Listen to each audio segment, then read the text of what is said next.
I was like, if you undercharge, you're undercharging our entire industry. I think now when I'm in the salon, I enjoy it more because I know that I'm charging what I should be charging. And again, babes, it doesn't matter whether it's just you or whether it's you and 50 staff. Everyone feels this way. I think that's so big because I think that whole idea of like working on your own and like there's a glass ceiling where it's like, no. And I love that you always manage to get single operators past that glass ceiling feeling.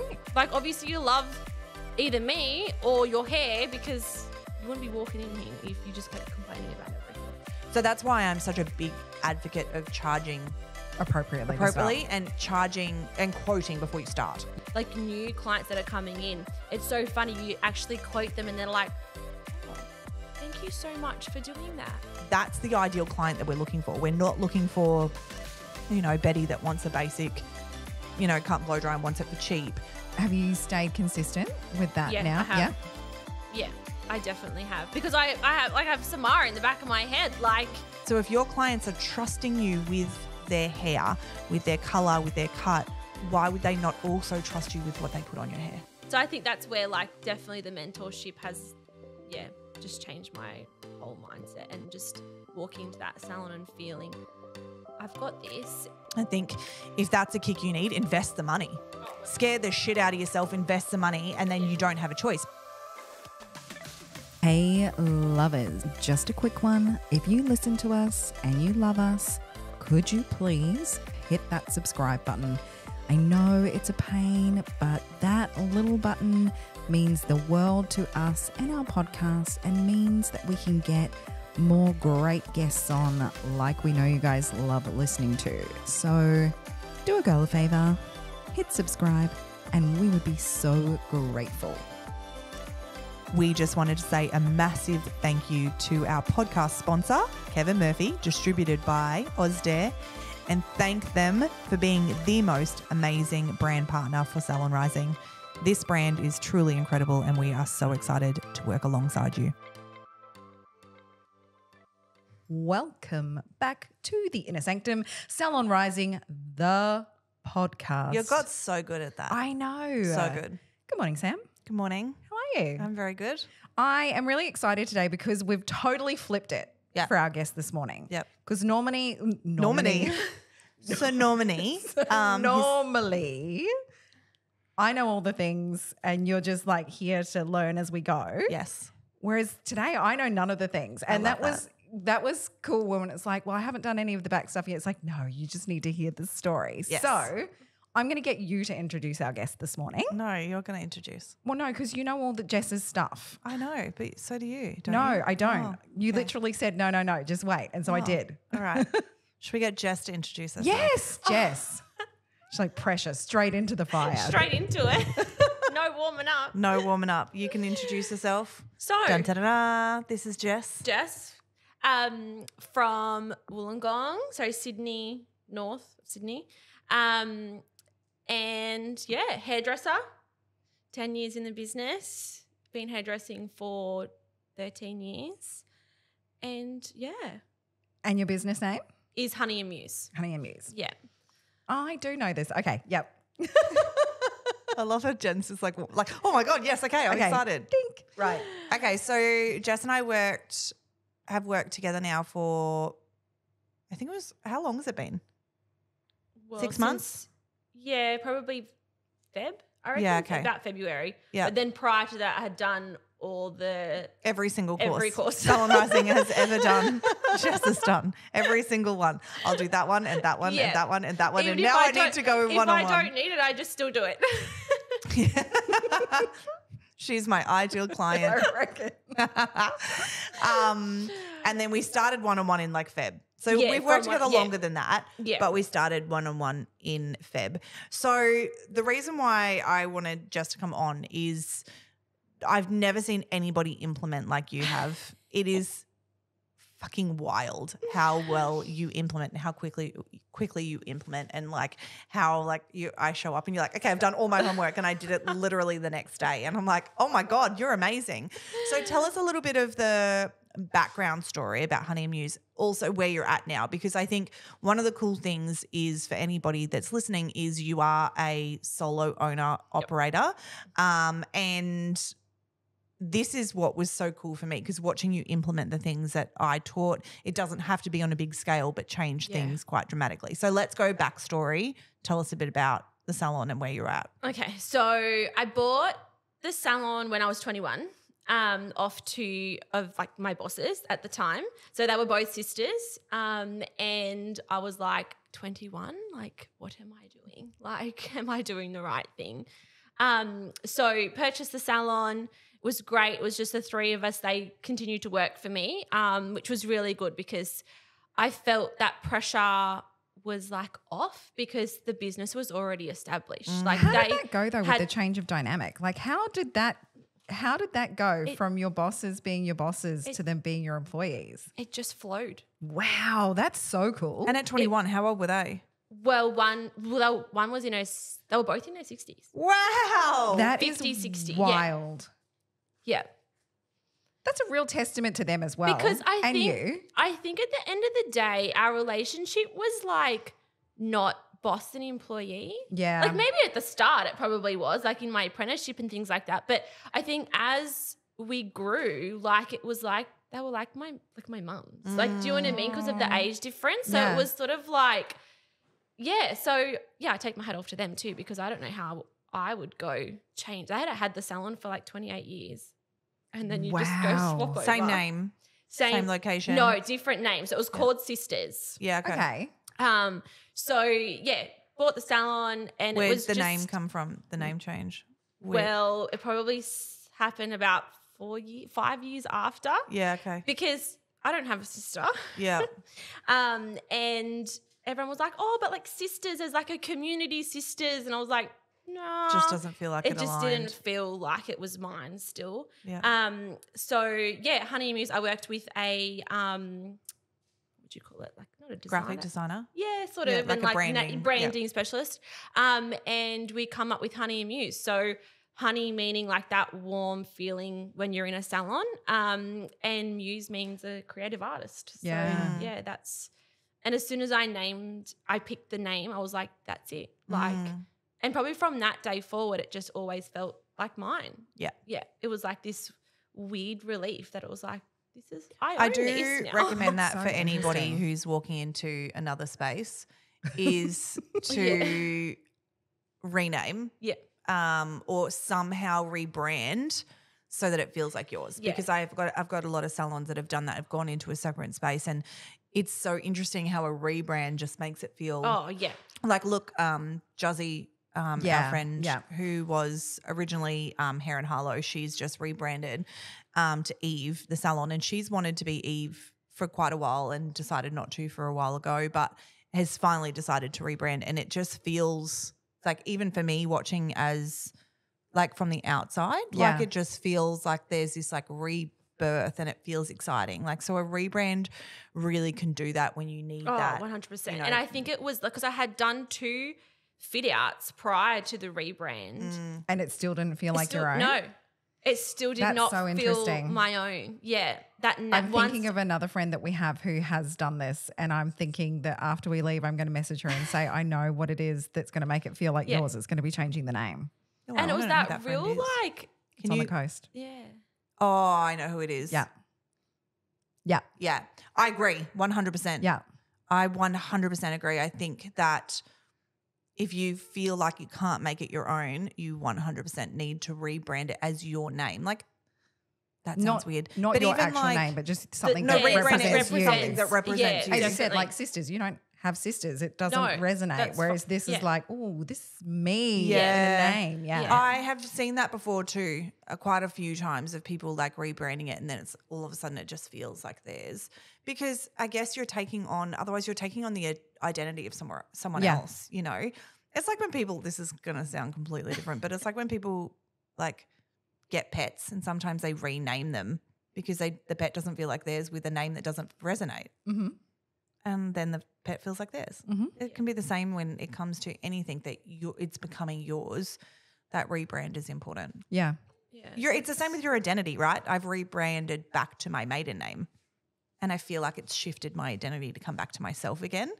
Whereas if I had when you have a name attached to you that doesn't feel like it's yours anymore, it's really hard to stand into, like every time I write my old name, it just doesn't feel like me anymore. Yeah. So I think the same I think applies. it kickstarted me to be more inspired. Definitely. Like Yeah. it was this whole like, okay, Rebirth. like this is me. Like, So did you feel like, so you'd done 2 fit outs prior to that? Yeah. So you didn't feel like you needed to fit out. It was just like, this just brings in that. Okay. I just changed like a few little things, but yeah, it was like as soon as that name changed, it was like, whoa, like Yeah. I love this for me. Yeah. Because you feel like it's yours. Yeah, and then it was like exciting because people were like, oh, well, what does that even mean? Because the name's not something that has hair in it or anything like that. Yeah. So it was like that conversation in the salon was like, well, what did that, like, how did you get that? And why did, and then like, oh, and like once it clicked, people were like, that's actually really cool. Like, you know. And I think that's important too. Like so many people think they have to put salon at the end of it. Yeah. There's many, many very successful salons that don't have the fact that it's a hair salon in the name. Exactly. Yeah. Because that was one thing I said to the lady. I was like, I don't want hair or design I or didn't either. like, I don't want nothing like that because I had that before with the previous name. So I was like, I don't want nothing like that. I want something completely different. Yeah, I was the same. Yeah. Yeah. So, yeah. And then from there, I suppose then I moved location after COVID because we were in a salon of 7 chairs. Yeah. And obviously we were closed for a long period of time with COVID. How long were you closed for during COVID? So the first time lockdown was 6 weeks Yep. and then reopened and then it was close to 4 months. Okay. That's huge. Talk me through that because obviously we're all on the other side of COVID. And for Jen and I, it's almost hard to imagine because we didn't have anything like that. So I'm finding it interesting to talk on that now for you of how you felt during that time. Oh, do you know what? I think I've just blocked it out. Yeah. Like because it was just that uncertainty. Like every week it was like, are we back? Are we not back? Are we going back? Like, and then there was so much thing in the industry where like, you know, especially like where we were, like people were selling color kits and, you know, do it yourself DIYs. And like, I was like, I don't want to put that in people's hands. Like, you know, we probably lost a lot of clients from it. But I was like, at the end of the day, like I didn't feel comfortable. Like if everyone waited, everyone should have like had to wait. Like why could some people like I didn't do my hair the whole time in lockdown. Like I didn't do my mum's hair in lockdown. I was like, well, everyone else is going great. So are you. Like, so I felt like, I've probably just blocked it out to be honest. But I think coming back, it's been hard coming back from it. Yeah. People are still scared to spend money. And I suppose especially like the climate that we're in now, like I don't think people want to, I think we're the last on people's list sometimes. But then when they book in, they're like, oh my God, like I needed that. I feel so much better. I needed that. Yeah. But then like I it think gets delayed. Look, this is an industry. We've talked about this Jen and I talk about this quite a lot. It's an industry time. It's not just not one salon is feeling it. 100%. Yeah. You know, this was the first year and I'm quite happy to say this on record, but this is the first year that I haven't increased. Same. Yeah. Everything else stayed steady, so everything else dropped with the income, but it's the first year that I haven't increased. And every other salon owner that you speak to is feeling the same way. And if you're not, that's fine too. Like fucking bravo. But I've been in business for 16 years. So this is the first time we've seen this in this industry. And that's not to say it to freak everybody out because everyone is still fine. Everyone's still moving. But even I look at my hair and I'm not doing anything. Like so if I was a client, I went dark because I was just ready for a change. But then I've just taken my extensions out. I have a bun this big, guys. I've just taken my extensions out and now I'm just, because I plan to spend my entire summer at the beach. Every day I want my hair under the water every day. And now that I'm not doing it with extensions, it takes me 30 seconds to wash and blow dry. So I'm like, oh God, this is easy. But everybody and so many of our team, same way. Everyone's just going that little bit more natural, that little bit more easy because people are looking at different ways to cut out things. In saying that, people are still spending. I just bought this outfit. Like that. May not get my hair done, may not put my extensions back in, but I'm going to have a really cute new top combo I'm very excited about. So people are still spending. It's just where they're spending, what they're spending on, how they want to feel about it, things like that. Definitely. So I think more than ever, experience is important. Yeah. Yeah. So did you still have the two ladies working with you who had owned the business during COVID? During COVID? No. Okay. So I had the two ladies and then an apprentice that I carried on from them when I bought the business, and then I hired another two. So there was a team of 5 at one stage. Yeah. And then obviously like the elder sister, she retired. And then it's just sort of from there on, like people have moved on to different things and things like that.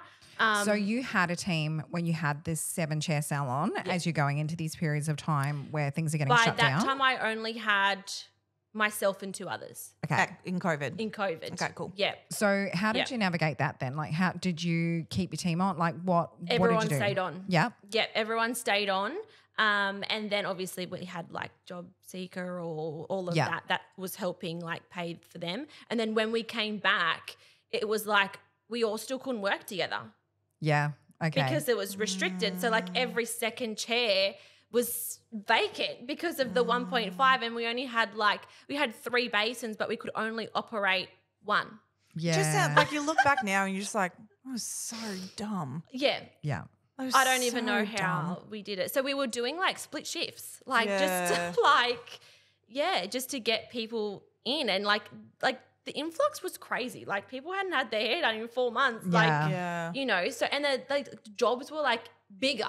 Like they weren't just like a quick hour and a half color cut, blow dry or 2 hours. They were like some people's foils, they were in there for like 4 hours because the regrowths were so long. Yeah. Like it was just so you could only have 1 person in at a time. Like so you're like doing 2 people a day. Straight back from COVID. Like when it's just mind blowing how we did it, to be honest. Yeah. Yeah. So you had your team of 3? 3, yeah. And had you moved yet? No, hadn't moved yet. We're still in the old location. Okay. Yeah. So when did you decide to move? So I think I was so far behind in rent because even though he dropped the rent down for us during the COVID time, we still had to pay. Oh God. So he gave us a reprieve of until we got back. Yep. So I was like 4 months behind in rent, which was wild. Yeah. And the government money couldn't go to that. Yeah. At all. So I was like, well, that's where I need it to go. So that from then on, when we got back, I was like, this can't work. Like if this is a thing and we didn't know how long it was going to be on for. Is this a year thing or a 2? We were wearing masks. So I was like, I need to downsize. Like this is not for me anymore. Like I think when I had the big team, I don't think I enjoyed it as much. Yeah. Hair. As a career. Like I felt that I was here, there and everywhere. I was stressed. You know, the girls would put a colour on and then I'd just see them out the door, do their cut and blow dry and bye. Like I felt I missed that connection of my client. I missed my clients basically. I missed that hello to goodbye all in one, session. So I was like, okay, I need to downsize. Like this is the best option for me at the moment. So I was looking around at spaces and things like that. And then were you downsizing and taking your team with you? Or? I was downsizing and taking the team with me. But then as the downsizing was in the works, 1 left. Okay. Which was great in a way because I was like, I sort of didn't really have the room, to be honest. And then within our complex of our building, there was a barber shop that was literally a corner, just around the corner. And it was the perfect size. And he left because of all the rules of COVID. He was an elderly gentleman and he was still barbering, but it was signing and checking in and, all of this stuff. He didn't have any technology. So he was that I would have can't been do this. so overwhelming. Yeah. So I was approached the landlord. I was like, I need that shop. I really want that shop. So yeah, it just happened. Like within like 4 months, I had like signed the new lease and was, just changing over. And then we done like a whole fit out over like the Christmas and January period. And then we were in there, 3 years ago in January. Wow. Yeah. So did you take any of your fit out like No. No, just started fresh? Started fresh. And how many chairs did you have in your new fit out? 3. We've only got 3. Only 3. Okay, perfect. 3 in one basin. Nice. So now it's just Jess. Now it's just Yep. me. Yep. So And when did it I become love just it. you? Probably a year ago. Yeah, okay. Yeah. So Yeah. as we've worked, Jess, it's so awesome to watch Jess because she's just like, no, I just love it me. I just want me. And I think it's such a nice story for me for this one because Jess not at once was like, I'm failing because I'm downsizing. Yeah, and it was like you were just like, this is the right decision. Yeah. This is exactly it was where like I need me to go. in my head. I was like upscaling Yeah, in a way because it was like that's what I wanted. Like that's why I wanted to do hair yeah, was to do it all. Like Yeah. not just like be cut in and out of like the service. Like I want that whole experience. And I think when it did change, our clients love it. yeah, Yeah. They absolutely love it. Like I still get compliments to this day of like, I just love that you do everything. yeah. That you're my one person the whole way. And then I get like a thrill out of that too because I'm like, yes, that's why I love it too. Like it's, I don't know, it's just a sense of like that joy. Like I don't feel like I work. So it's even better. And I think too, like it's again still nice for Jess. She's like, I wanted my own salon. I wanted my own space. Yeah. But I don't want to have staff. And it's not been like we've had conversations of stuff that maybe over time she will look at having someone else in to like rent space. But yeah. But right now she's like, no. Yeah. Like she's like, I'm like, are you open? No, don't want to talk about it yet. I'm like, okay, cool. No worries. We don't have to. Yeah. But again, we've done like, and I think even in that, like Jess has done so much with me. There's been so much growth. And we think, okay, so we're just on our own. We don't need to do anything. Like I know, like I'm just running it as it is.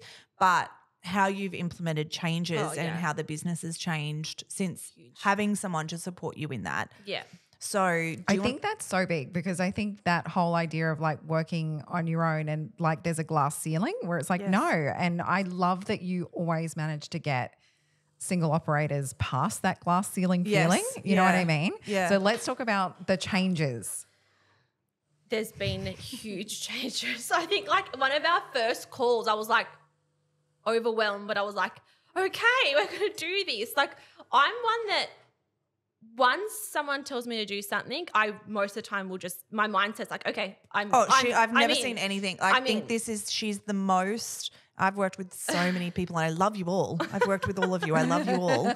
But she's A+ on implementing. Like I'm like, do this. She's like, okay. And I come back and she's like, all done, this. And I'm like, whoa, so much so that we still have a call because I told her she could not have any more calls because everything was implemented. So I was like, I've got nothing more right now at this stage to implement with you because you've just done it. Wow. Like, and again, not scared of, I was like, okay, with pricing when we went through budgets, like I'd come out, the budgets were done. She understood them.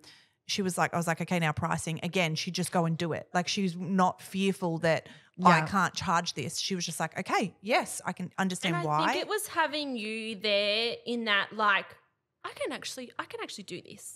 Yeah. Like, do you know what I mean? It's not like, I think when I had done your courses prior, it was like, okay, I'm going to do a price increase. And I was like, oh shit. Like, yeah. Oh my God. Like, even though it was still, you were still there, but it was always just that little bit of that, I don't know, uncertainty. Am I still doing the right thing? Yes. Like, you know, but then I think as soon as I started with you, it was like, no, yes. Why am I charging that? Like, what the hell? Like, I'm worth so much more than this. The salon too, if anyone hasn't, please jump on Instagram and follow her. The salon is gorgeous.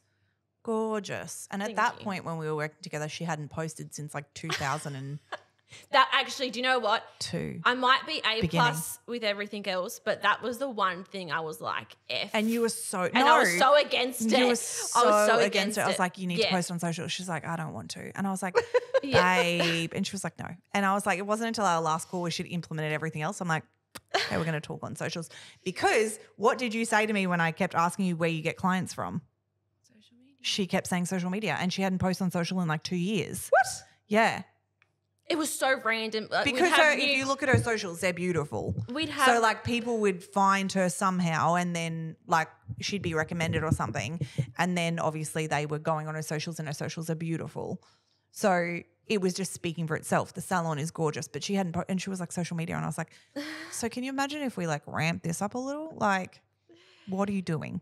And I think the biggest was like in social, like it's a full-time job.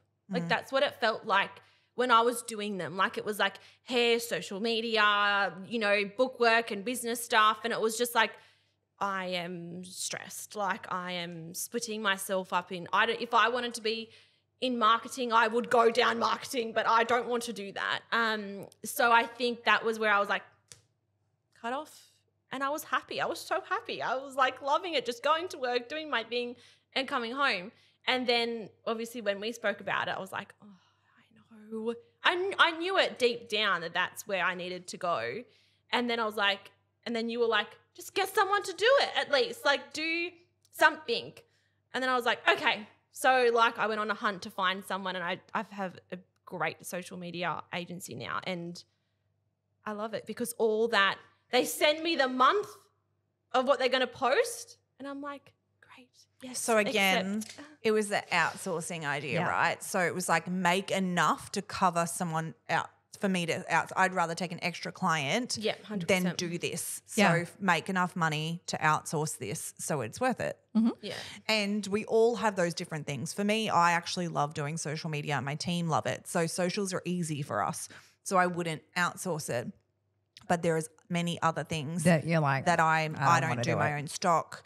You know, when you have a team, I've got such an incredible team in Lasarella that they all have their own little jobs, you know. So, you know, Nez always does the till, and Laura always does TikTok, and Carly does all my ordering. Like they all have a job. If you ask all of them, they all kind of know where the job is. Courtney does all the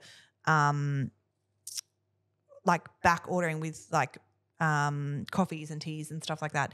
India's job just to make me laugh full time. Like that's her job. Her sole job is to make me laugh, and she nails it. No, she's got it. They've all got their jobs that they do, whether it's online ordering. But when you're on your own, there are certain jobs you're going to need to outsource. Yeah. Because it is too much to do all for one person. It is. Especially when you're the sole person that's also doing the hair.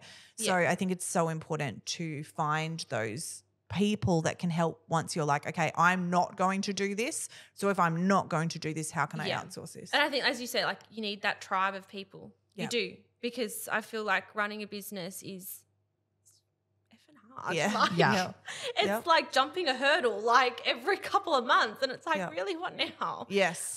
So I think having, the people that help you out are just like. And again, babes, it doesn't matter whether it's just you or whether it's you and 50 staff. Everyone feels this way. Yeah. 100%. Everyone's like, okay, what's the next hurdle? What's the next thing we've got to get to? How do I do this? How do I run this? How am I best doing this? How, you know, and I put a post up last night that said the same thing. Like we all get to live our business journeys so that we really enjoy it. And I think that's the key is for Jess. She's like, I know ultimately for me, the best thing for me is to be an owner operator, not have staff, and just love being in my own space by myself. 100%. Like that is just it for me. And you also had health problems. Yeah. So there was like a journal like this. So there was also like a step back to how many hours you could work, how you took clients. So talk about that and how we navigated that with pricing and stuff as well. So I suppose when I downsized, actually, we were opened in the January, and then 3 weeks later I went for neck surgery. Told you you'd like this. I do like it and already. Left the salon with one of the girls Yep. for nearly 7 weeks. and it was so crazy because I was like, I can't even enjoy this right now Yeah. because like, so yeah, like coming back from surgery like hasn't been great. But thank goodness I love work and I love my job. That's what keeps me inspired, I suppose. So yeah, like going back, you know, my hours are definitely cut. Like, and I can really only do 1-on-1, sometimes 2 at a time. So I think that was our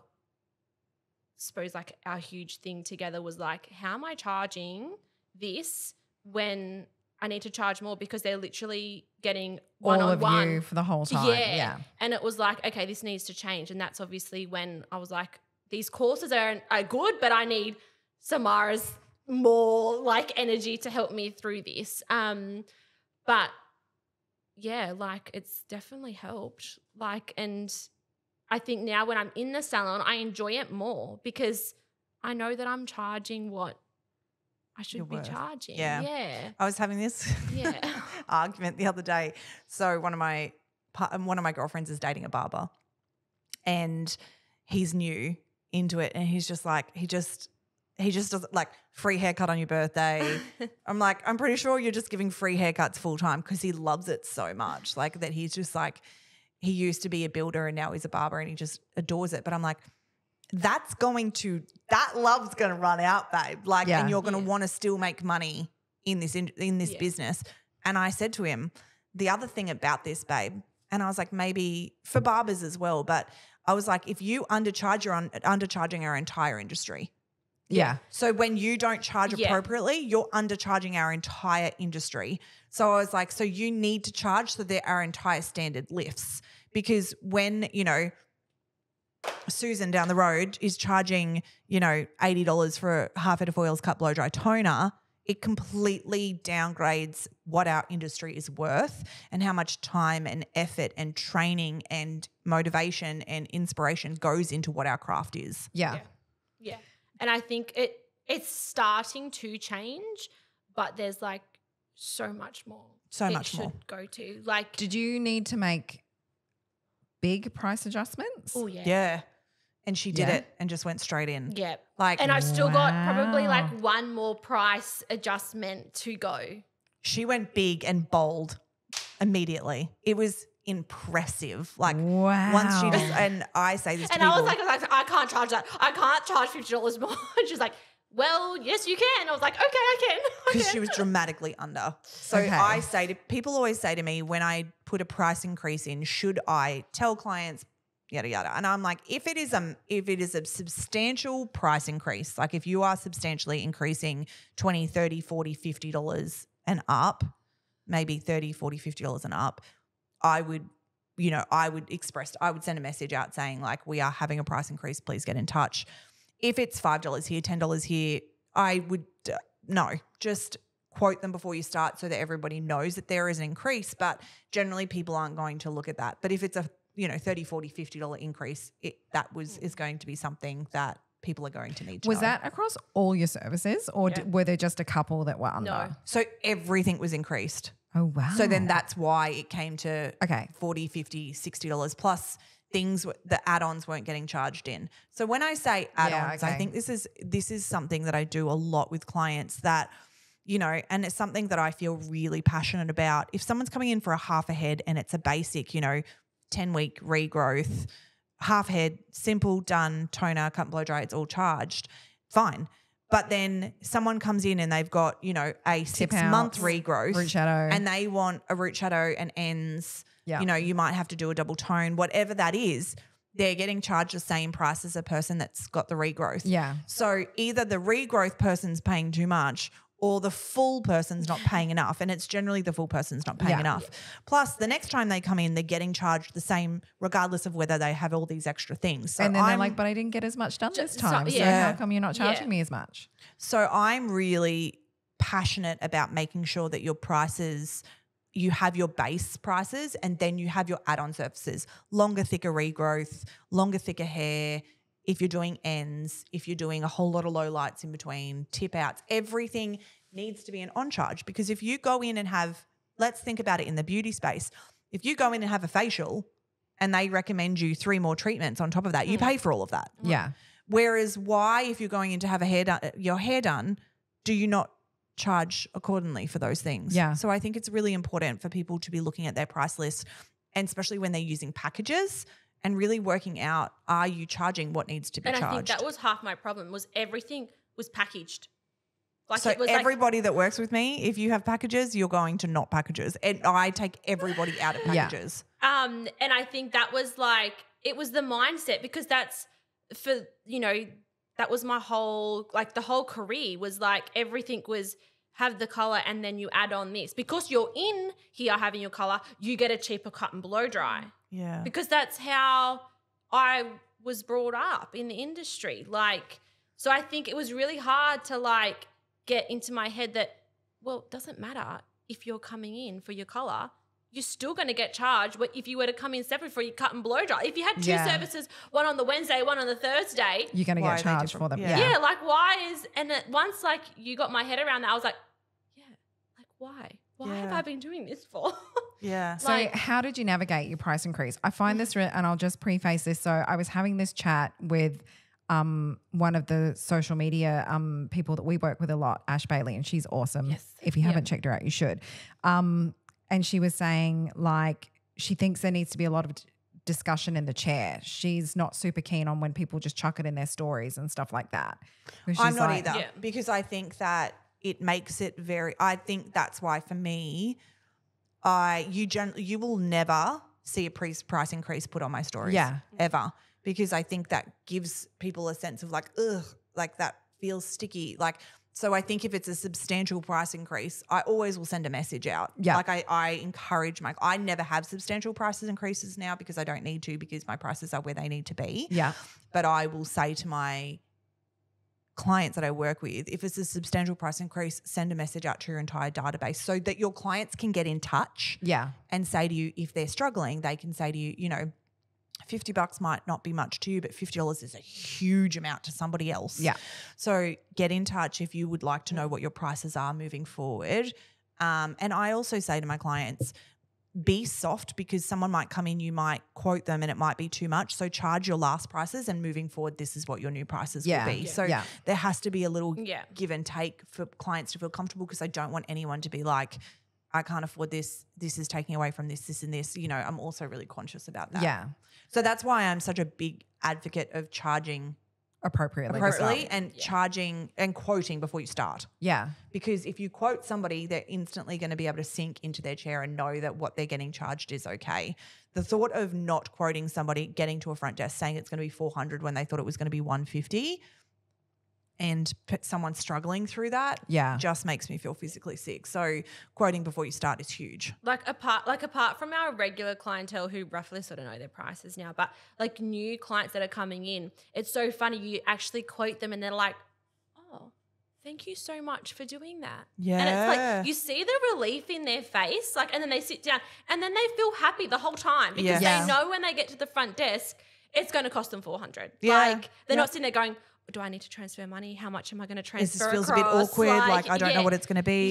Yeah. So since doing that, it's like even made me feel better, because then I know like if they're not happy with that price, we can compromise. Oh, well, let's just do half a head today and, do this. So it's like I don't get to the desk either and go, like I don't have a front receptionist that like puts that on, like. And then me. Sometimes I think if you haven't done it, you start to freak out if you've done enough. You know, like, maybe I should just not charge that. And this is when hairdressers, especially solo operators, start to cut things off. Yeah. So if you're not responsible for somebody else. Yeah. So my girls wouldn't do it, because at the end of the day, it's mine. So they're like, well, we have to charge this. This is our job. Yeah. If you're not responsible, then you start to be like, oh, I'll just take a little bit off there. I'll take a little bit off there. And you get to the end, they're like, oh, that's so cheap. And you're like, yeah, damn. Yeah. Yeah. Like that happened to me a few times. Yeah. I am totally guilty of doing that as well. Yeah. But I think once you start doing it, you get this sense of like, like I can do this. Like it was just that like I can do it. Yes, I know. It was really crazy. So then that shows that you can substantially put your prices up if you're doing it the right way. Yeah. If I think the really important thing about increasing your prices, and we had this conversation in one of our workshops the other day, And somebody was like, like, how do I know what to charge? I don't feel comfortable doing a price increase. I'm like, once you've done your finances, Then you know. This is what you have to make for your salon to run. Yeah. It instantly, like, I think that's where it clicked for you. Yeah, like looking at that, when we worked out the bottom dollar, I was like, I have to make what? Like, yeah. Whoa, like I'm nowhere near that. Like, how am I still running this business, to be honest? Like, honestly, I think that was when I was like, that whole week in between our calls, I was like, oh my God. Because that we put super, holiday pay, sick pay. We knew that sick pay and holiday was really important so that everything started to feel easy. The taxes were put away, all of that. So once we did that and then you were like, okay, what do I got to make an hour? Yeah. And then once we worked out what needed to be made an hour, then we looked at the service list. And if the service list was really under that, we were like, okay, because you think about it, if it was a cut and blow dry, half head of oils, toner, it's about 3.5 hours. Yep. So if you're doing a 3.5 hour service like that and can't do anyone in between, what does that price have to be? Yeah. So we needed to go off basic. So we needed to go without any add-ons. What does that basic price look like to make sure that you're covering that? But at the same time, as I said, the salon is beautiful and we're giving a full one-on-one service. Yeah. So that's the ideal client that we're looking for. We're not looking for, Betty that wants a basic, cut and blow dry and wants it for cheap. We're looking for clients that want that full one-on-one bespoke service with one stylist.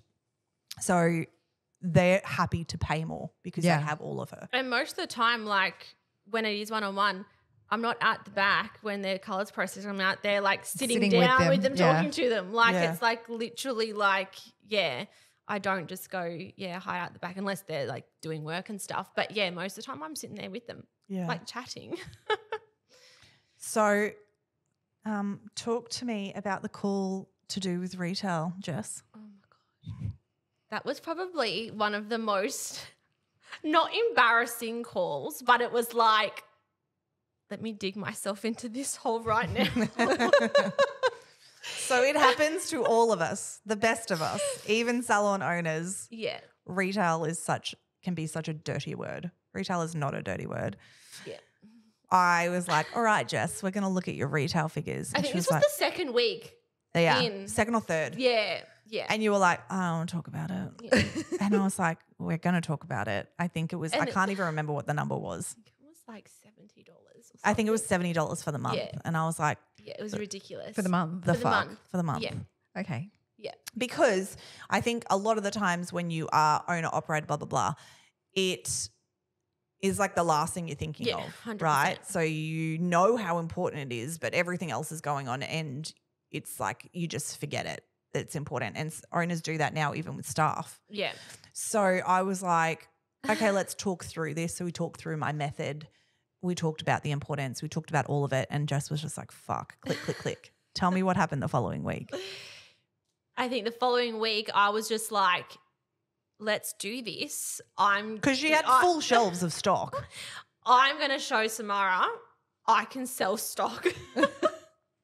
And I think it was like $1,000 that week. One week, $1,000. Like, and I was like, whoa, okay, I need to do this more often. Literally just from having conversations with her clients about what her clients need. Yeah. Like we just went through that method, spoke through it, and Jess was just like, she just kept voxering being like, holy shit, this like, is so this easy. This person spent this much money and half of it, like some of them were like more retail than actual service. Like, and I was like, whoa, like what the hell have I been doing? Like, yeah, that was an eye-opener, retail.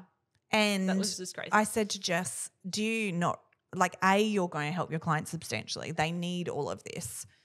But B, on top of that, you just literally brought straight $500 profit into your business. Yeah. Yeah. And that's how I was getting up to those marks of what I needed to reach for my bottom dollar. Like, because, like, I think that was just that extra, I don't even actually have to do like another 3 clients to get there. I can just sell stock. This is the whole point of having stock so weird. That I have already on my shelf. Already sitting on my shelf. And I think it's so important. We forget how important it is.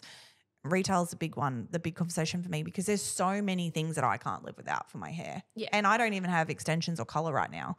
And I shopped in here the other day. I took home a new straightening iron. I shopped in here when we got here. You did shop in here when we got here. I took home a new straightening iron. I took home brunette shampoo. I took home K18. I took home a new shampoo for me. And, you know, there's so much in that we need to keep. We had a meeting with 11 last week. We had a training meeting and it was so interesting. And I say this to everyone to do. Ben, thank you. Shout out to you. Crushed it. He got these big Post-it notes and he put like, you know, this is Robin and these are all her issues and her concerns. And then everybody had to get the retail they wanted to get for that. And every single person that he did it on who just said like, I had dry, I had extensions, everyone put like 7 or 8 products in front of that person. Yeah. I said to them, can you not see that this is like diagnosing a client to what they actually need? Like these are the clients that are sitting in front of us full time. Why do we find it so hard? And I, for example, get now my skincare from one of my clients that I work with in Salon Rising. Paige, shout out to you, babe. Because she's so knowledgeable when it comes to skin. I find her brain so interesting that I'm like, just send it to me. Just send it to me. I don't want to go anywhere else. And my skin is the nicest it's looked. My skincare is, and it's simple, and I'll just keep adding with her because I trust her so much. So if your clients are trusting you with their hair, with their color, with their cut, why would they not also trust you with what they put on your hair? Yeah. Because even one of my clients, one of my best friend's mums was in the other day and she's the same thing. She's like, I'm having so much hair loss, blah, blah, blah. What can I do? And I was like, okay, excellent. What are you using? She's like, something from the supermarket. Okay, that's number one. Like number one is we need to make sure that we're using the best ingredients on your hair as possible. And I was like, and that's how we start to get your condition back, and then that's how we're helping your scalp. She was like, that makes so much sense. But again, it's that re-education. Like we have so much knowledge at the tip of our fingers. Yeah, we're just not giving it to every single client because maybe our first client gets it, but by the end of the day, the 10th client is not, or by the end of the week. So it's like, how do we continue to show up and give our clients the education they actually need? Because not only is it incredible for the clientele and what they need, but for our bottom dollar. Yeah. Yeah. Absolutely. And, you know, as Jess said, she loves what she does. And I am so inspired by that. But you get to love and make money as well. Yeah. Like it doesn't, it's not a, one or the if I other. love what I do, I don't get to make money from it. Yeah. Like you should love what you do, therefore make money from it. Yeah, 100%. Have you found it? Have you stayed consistent with that now? I have. Yeah, I definitely have, because I have Samara in the back of my head, like, oh my God, okay, I got to do it. Like, it's funny once you have that noise. For me, it's like my skincare regime. If I don't do it, Paige is in the back of my head yelling at me. Like, so I said to her, I just remember our first call. sometimes I don't, I was like, sometimes I don't cleanse in the morning. And she's like, gross. So every time I don't cleanse in the morning, I'm like, I'm so gross. Paige is telling me that I'm gross. I was like, I'm just sleeping in my bed. She's like, babe, gross. And I was like, it's interesting things when I cleanse, you're meant to cleanse for 30 seconds. So every time I'm doing my face, I'm like, fucking Paige. But that's the thing. Our clients then have us in the back of their head telling them to do these things. Yeah. And when we're in the back of our head, we're front of mind. Oh, 100%. And I think like when we started to like implement like the little goodie bags for new clients and popping in products, that samples that we have in Salon, like even just that was like so beneficial, because it was like, oh, you know that product that you gave me in that bag? And I'm like, oh yeah. They're like, oh, that was so good. And I was like, what was the first thing you said to me this morning? I know. Like I used the Angel rinse at the hotel last night. And I was like, oh my God. This is so good. I love that. Yeah. Like, and then like, you know, I check in now, like if people have bought like a product they haven't used before, like I'll always like message them a week later and say, how are you finding it? Like, do you need help with it? And like, even that has just been amazing. See, I think that's such a good point to make, because we hear so often at the moment, people are just going to buy it online. And look, for sure, like 100%. There's a lot of people just buying stuff online, but it's those things that are going to make people want to come back to you, because they feel like you genuinely care. And you're genuinely helping them out. Yeah. You know? Also, would I know what I use now in my skincare range. Even if I run out, I will be saying to Paige, get it to the post office, because again, I know that I'm supporting Paige. By doing that, I know that I'm supporting Paige. So I think it's also really important to make sure that we put ourselves into our business so those people know you're supporting me, you're supporting my family. And I think that it's okay to share that stuff on social media. Like, thank you so much because you come to us, you support this little family. And I think that's important. Don't understand that. Like if you haven't been in business, like I don't think it's like there's nothing wrong with them, but I just don't think they get it. Yeah, they're just not making that connection. Yeah, they think, I'll just go buy it from there. Like it's just, and it's like just product. But you're like, that's like could be $15 in my pocket and that really helps. Yeah. Yeah. And I think once people get that, they're like, oh yeah, okay. Yeah, why am I buying it online from? Like, I don't know. Please buy it from me. Please buy it. Yeah, exactly. So I think I don't, when people go, I'll just buy it online, and then you sort of say, oh, well, like they make millions of dollars online. Like, like you're supporting me if you buy it from me. Like, oh, yeah. Like, and it's like that click. Yeah. And you're like, oh, like. It's Would funny. you say that? Would you say that to someone? I have said it. Yeah, because I love there was a girl and she kept buying K18 online. And I was like, I have K18. There. And she's like, oh my God, you do too. I was like, yeah. Like, and then, like it's funny. I think people sometimes, like if you're not offering retail or you're not sort of like letting them know, I think they just walk in with blinkers. Yeah. And they don't actually look around. Like they're just there, focused, get their hair done, have a chat and walk out. Yeah. Like I don't think they're like looking at the surroundings of what's on the shelf and things Unless like that. they're that type of buyer. Yeah. And I think that's important. Being a business owner, I do that quite a lot. Like I look at where I'm spending money. So I've got a brand that I love wearing at the moment, which it's a boyfriend and girlfriend here actually on the coast. The brand's called Sabi. And they've just started getting on TikTok. They're hilarious. Like they make me laugh. Carly knows the owners. She's done hair for them before. And I love that when I spend the money, even if it's expensive, I know that it's going towards them. Yeah. I love that when I spend money with my lawyer, I know that it goes to her. I love when I spend money with my accountant, it goes to her. So I think that it makes, like when you spend money, then it actually gives you this sense of joy. And we talk about those money behaviors. It gives me a sense of joy to pay money to people that I know that it's going to support their lives. Like not in the slightest does it ever make me go, and even more so, my lawyer has her own firm now. And I said to her, like, it actually makes it easy for me to spend this amount of money because we know lawyers are expensive because I know it's going towards – I know it's going to you and I actually just love you as a human. So I think that those – being able to buy off salons, off brands, how you spend money as well can be really important because it allows you to support businesses and allows other people to support you. I think it's it definitely is just your mindset. Agreed. Like it's just crazy how like once you take that shift, it just happens. Yeah. Like, and you feel more confident about it, I think. Yeah. Yeah. Can I ask you, if we just backtrack a second, so with the outsourcing of your social media, do you feel like, I'm going to go and have a look at your social media after this as well, but do you feel like it still feels like you? Yes, 100%. Yeah, that's so good. Because we set up branding shoot. Yeah. So we set up Jess was really like adverse to it at a point. So we just set up set up a branding shoot with video content so that it actually was her because of the fact that we had the shoot and the video. So how it reflects. Again, like I say to everybody, no one's social media has to be the same. No one has to do dumb shit on social media like La Sorella does. La Sorella's content, if you look at it, is very different to Honey and Muse because La Sorella's content is really like silly and like we do a lot of those type of things. Honey and Muse is really curated, really beautiful, really professional. And so it speaks so much of you through it. Yeah. Whereas you wouldn't hire someone to do the type of stuff we do because you need to be inside doing stuff like we do. You know what I mean? So it's like really getting focused on what you are trying to create within that speaks to who you are and then just still approves it all. Yeah. So doing that branding shoot, like, so you even sent them one day. She was like, I have to send them. It's like, look.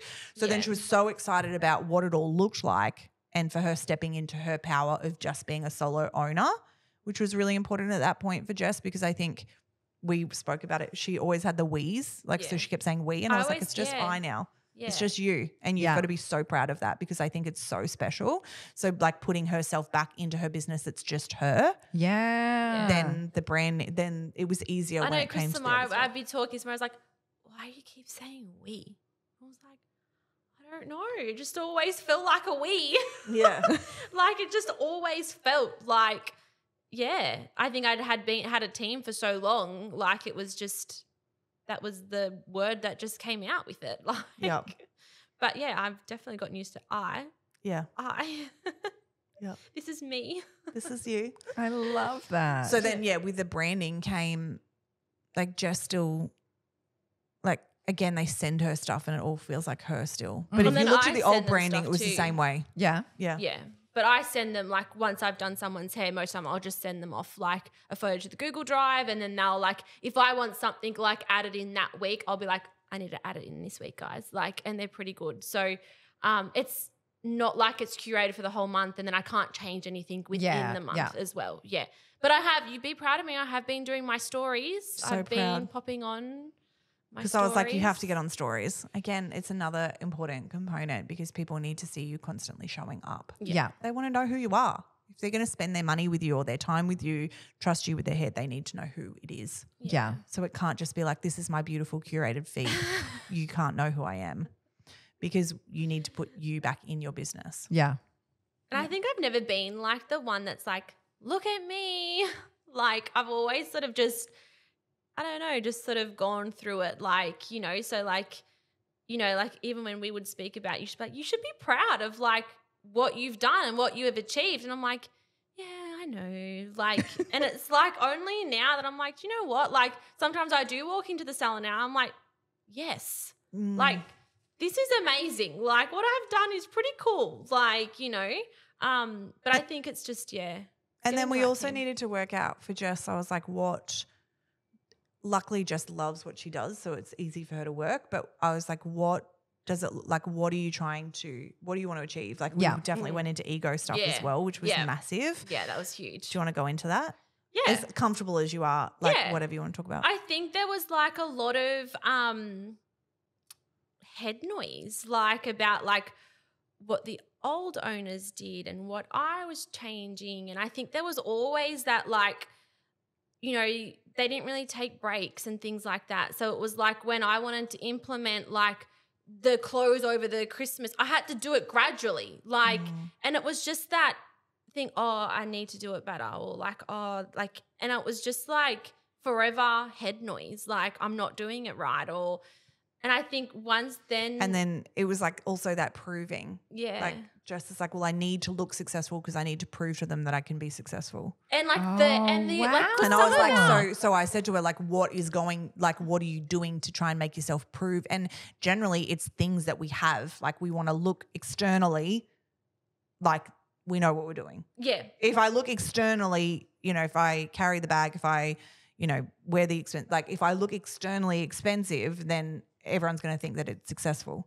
Yeah. Wow. And I think even like our clientele, when we changed over, it was mature to old. Like I would say old. Like they were in their 80s and 90s. So I think it was like they had been with them for so long, they didn't want change either. Yeah. Yeah. So it was like this whole thing of like, I need to change it and I sort of need to get approval from everyone. And it was like when I was changing things, it was really hard because people were like, oh, you're doing what? Well, they never did it like that. yeah. And it was like, oh, God, okay. But now it's funny. Like I've gotten to the point where, you know, it's like, well, I don't care. Yeah. Yeah. Like, I don't care if you don't like my lounge. Like, you don't sit on it. Like, you literally walk straight in and have a seat. Like, so it's funny. Like, I think whether it's just being in business for like longer, like you just, I don't know, I just don't care anymore. Yeah. Like, obviously you care about them, but I just don't care about. Yeah. But you're if not you don't like it, why do that's you totally keep coming fine. back? Yeah. Exactly right. Like, obviously you love either me or your hair because you wouldn't be walking in here if you just kept complaining about everything. Yeah. Yeah. Yeah. Oh, amen. Sing it. Jen's like taking those notes. Oh, yeah, no, I absolutely, yeah, especially the social media stuff because I think is, working alongside Sam as well. And it's such a like, yeah, she's so right. Yeah. Oh, I'm not going to do it though. Yeah. And no, like actually doing it. And I have actually been doing it. Like I have been doing have it. Like done proper so much been doing social. it. Yeah. And then I have people sitting in my chairs and I was like, yeah, I found you on socials. It's like, yeah. I know, it's funny. Because it works. Yeah.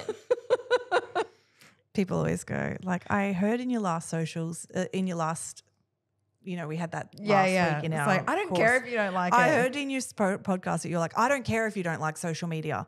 Unless your books are full. I used to say that to you, right? I don't care that you don't like social media. Unless your books are full, why are you not on it? Like it's cool. Social media is a bitch, but get off it in all other ways. Yeah. Like I think the reason why people have social media fatigue is because they're on it. You not so much because you aren't on it either. You don't have personal either. But a lot of people that have social media fatigue that don't want to do social media, get off social media. Yeah. And just focus on doing your salon social media. Like that creation aspect. Yeah. Create before you consume. Yeah. Turn your social media off. And I think that is really important. Otherwise we get in the vortex of social media and then we just go, we hate it. It's a full-time job. Cool. How much of that full-time job are you spending just scrolling, looking at shit? Yeah. It's like if this job was paying you, would you be considered a valuable employee? Yes. Yeah. On how much you scroll social media, everyone, yes. You would be an extremely good employee because you're on that every day, multiple times a day. So, yeah, it's really – and again, anyone can be listening to this and agreeing, but check yourself. Yeah. Like all these things are up to you, and I think that's what the brilliance of you is all of these things were only up to you. Yeah. And you are, yes, accountable to me, but all these things are up to you. Yeah. So – and I knew that like you just get to a point where you're like, I need to change. And if this is it, well, this is it. Like this is how I'm going to change. Like I think it's just, I don't know, like you just do it. Like you just have to do it. And I think that's investing. When you invest with somebody to do a course, a mentorship, whatever that is, I'm the same way. If I'm investing this money, you bet your bottom dollar I'm going to be doing it because I'm investing the money.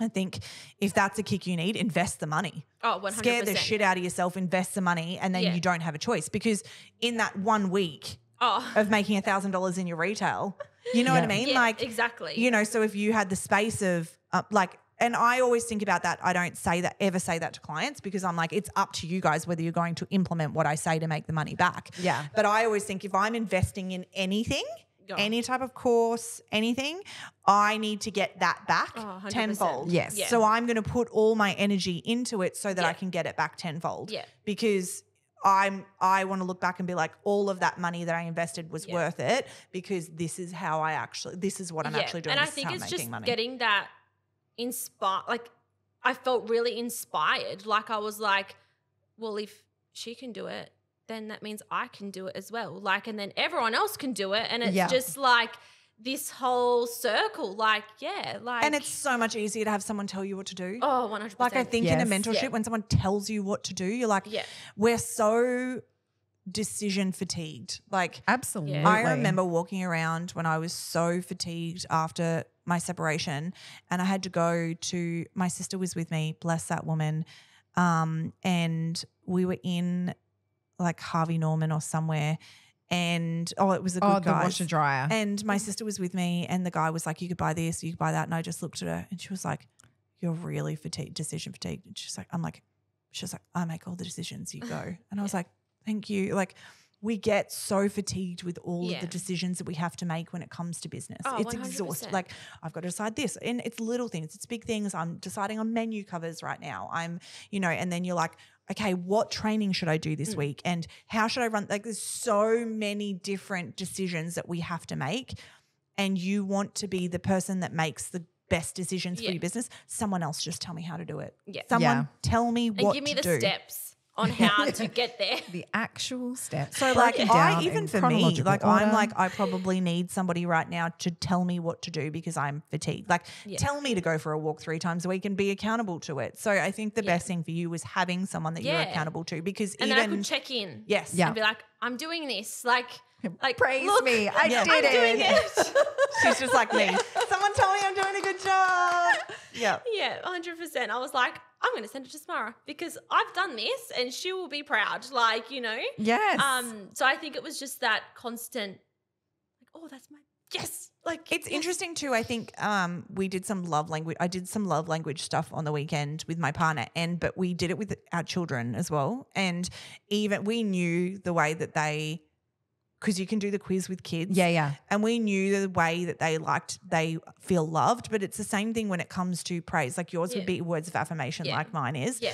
And it's really important that we know how to show up like that, because that praise that we give ourselves, or if we're seeking it, knowing how other people need to like give it to us, like that's what makes us keep going. Like there's no point. One of our sons is definitely gifts. Like give me every present, take me to the toy shop. Like the other day I told them that they'd get a surprise, and when it was an ice block, he was just like, this is not a surprise. I thought we were going to toy shop. Like this is lame. But it's how they continue to show up in what they're doing, and even with my daughter right now, we're doing her homework and stuff like that. And I actually am going to sit down with her and be like, what is the best treat that mum, like what is the best thing that mum could give you? And it would probably just be quality time with her. Yeah. Take me to the movies just with her and I. So it's how we show up for ourselves as well. And if you need that praise, it's like, okay, how am I going to get it for doing the things I need to get praised for? Yeah. Who am I going to put in my corner that's going to be like, woohoo? Yeah, exactly. Yeah. Yeah. Because you can speak about with friends and family and things like that, but they're always going to tell you what you want to hear anyway. Yeah. Oh, so mine's the complete opposite. My family, no. If I need someone to be excited, they are the last people I will go to. My mum, yes, but my close family, it's like this, no. Good job. I'm calling Richard or I'm calling Samara. This is ridiculous. But sometimes you just need the honest truth. Like, no, that's not going to work. Like, and it's like, oh, okay, all right.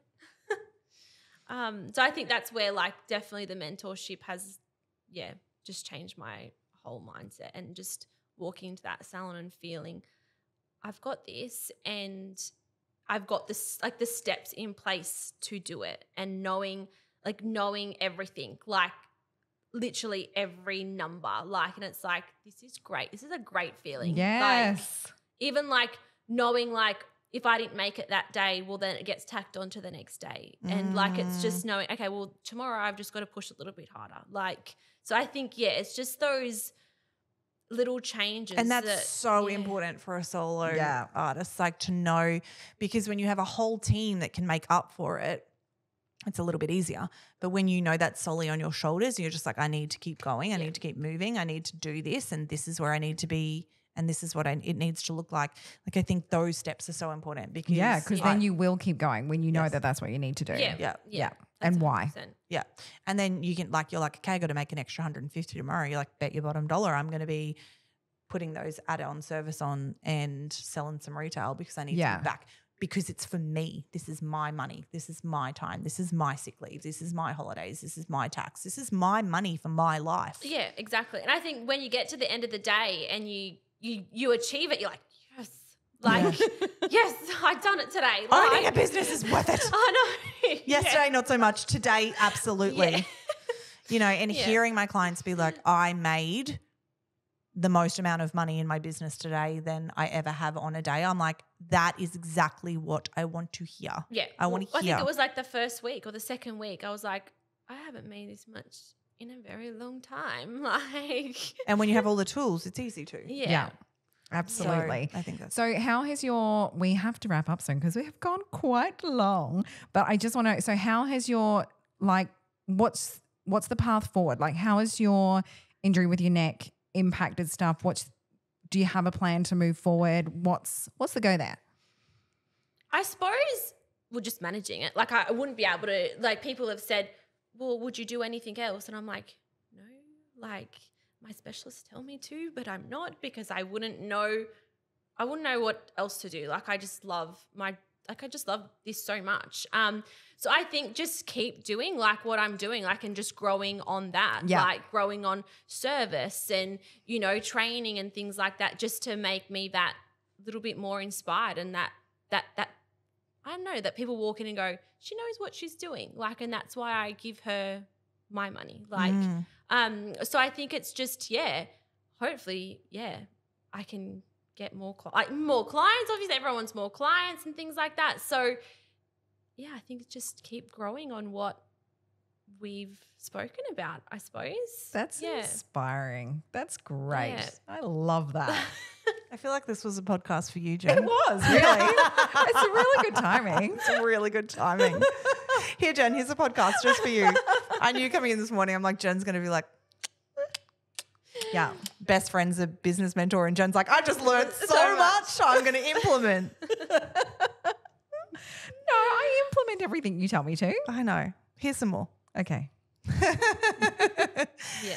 Thank you That's so okay. much. You Thank travelled you. all this way up to hang out with us. I know. Yeah. I love that. One of the It things was you one were of the like, goals. one of your goals was like, I'm coming to give you a cuddle. And I was like, yes, and do a podcast. That sounds amazing. Love. Thank you. Thank you. I owe you, to be honest. I am so like, Yeah. and again, like we talk about our ideal clients and you're that for me. Everyone that I work with is that for me. And that is why it's so important that for us as Salon Rising, we stay authentic to how we, if we don't think someone's ready for what we do, we say no. We're like, don't do that, do this, come back at a later point. Yeah. Because it's so important for us, for clients to walk away feeling how you feel. Oh, 100%. And being like, that's changed it for me and that's changed it for me and that was worth it. And I always want everybody to have such a positive, wonderful experience with us. I don't want people going, well, I didn't really get what I wanted out of that. Yeah. It's really important for us to be really authentic and show up as exactly as we are so that our ideal clients can get what they want. And I think you're a great example of what you can do if you actually do the things that someone suggests that you should do. I know. And you spend the money, so you do the work that comes with it, and doing the work is what you see some people that pay for gym memberships, and we all can put our hands up for this, and we go hard in the beginning and then we stop, and then we're just like, we're not getting the results that we want. It's exactly the same thing when it comes to mentoring. Yeah. You have to do the work, show up and continue to show up. And I think even now, like just looking at like when Salon Rising does come up, it's like, oh, yep, got to do this. Like it's just that, like even though it might not be Samara in my head, but it's just like the brand of your business gives me that like lift because I'm like, yeah, that's right. I've done that. Like I need to do that. Those are some words of affirmation that just made everybody in this room feel good. We're doing the right thing, team.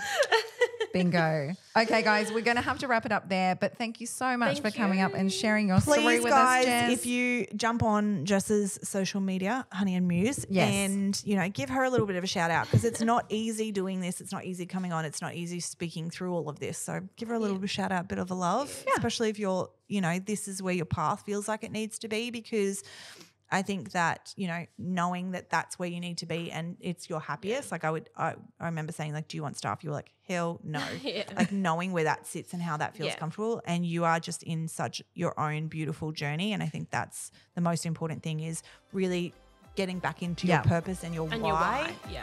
And like really going through that and knowing where you want to be and then making decisions based off that. Yeah. Sage advice, friends. Thanks so much for listening, everybody. And you'll find all the details in the show notes. Goodbye.